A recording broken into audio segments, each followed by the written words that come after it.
The Law According Lydia Put, atau judul aslinya, La Legge di Lydia Put, adalah serial Italia 6 episode yang berpusat di sekitar Lydia Put, seorang pengacara wanita pertama dari Italia yang dipecat secara tidak adil dari profesinya karena jenis kelaminnya. Lintasan drama misteri mengikuti Lydia memecahkan banyak kasus, untuk membela individu yang tidak bersalah sambil berjuang melawan prasangka tajam terhadap wanita selama abad ke-19. Serial ini disutradarai oleh Letizia Lamartire dan Matteo Rovere dan dibintangi oleh Matilda de Angelis sebagai Lydia Put. Selain itu, pemeran lainnya menampilkan Sara Lazzaro, Dario Aita, Niccolo Pasetti, Riccardo Leto, Gionathan Montagna, dan Matilde Vigna. Serial drama investigasi dimulai dengan pengenalan singkat tentang Lydia Put, pengacara wanita pertama Italia, yang awalnya diberhentikan dari profesinya. Hal itu menyebabkan beberapa pergerakan wanita di kantor publik. Pada awalnya, Lydia mewakili artis penguntit, yang diduga bertanggung jawab atas pembunuhan kekasih balerinanya. Namun, kasus tersebut diambil dari tangan pengacara yang ambisius. Karena prasangka terhadap praktisi hukum perempuan.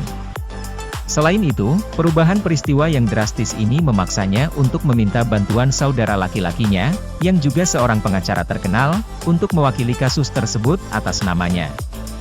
Apa yang terjadi selanjutnya adalah serangkaian misteri antologi investigasi, dipecahkan di sepanjang garis ketegangan dan romansa. Maya ditemukan meninggal dengan misterius. Lydia diminta ibu tersangka, kekasih Maya, menyelidiki kematian Maya untuk penerusan kasusnya. Dia bertemu dengan Jenderal Valeri, dan Jenderal memberitahu jika Jacopo kakaknya terlibat dalam pembunuhan ini. Jacopo kakak Lydia terlibat kaum anarkis di Paris, hal itu diketahui dari 2 dokumen transit dan visa yang diketahui digunakan masuk ke Uruguay, dan itu visa palsu. Maya adalah seorang mata-mata nama aslinya adalah Giorgia, dan dia dikirim untuk mengawasi Jacopo. Jacopo pun mengaku menjadi anggota kaum anarkis di Paris. Alasannya karena Nicole juga seorang anarkis.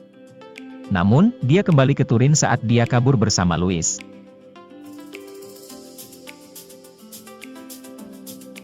Serial ini terasa cukup memuaskan di 3 episode pertama, di mana semuanya mencapai kesimpulan yang bagus.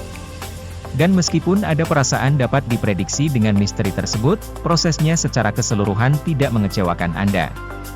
Kita bisa melihat karakter Lydia Put berkembang dari waktu ke waktu, dan mendapati dirinya terjebak dengan kehidupan detektif yang fobia terhadap keterikatan. Matilda de Angelis, yang bersinar di film perampokan fasis, Robbing Mussolini, melakukan pekerjaan yang bagus untuk menggambarkan nuansa dalam perannya. Dan menemukan kesamaan antara kegigihan dan ketahanan dalam karakter Lydia. Dia hampir seperti kekuatan pendorong film yang bersinar di atas segalanya. Khususnya, serial ini merumuskan pola misteri dan investigasi yang sama. Dan menjadi sedikit repetitif di bagian selanjutnya dengan mengandalkan metode konvensionalnya. Lydia terutama menyelidiki kisah pembunuh anarkis dan terlibat pengungkapan kultus rahasia. Sesuatu yang hampir mengubah personeling untuk genre seri, dan menghambat keseluruhan nada intrik.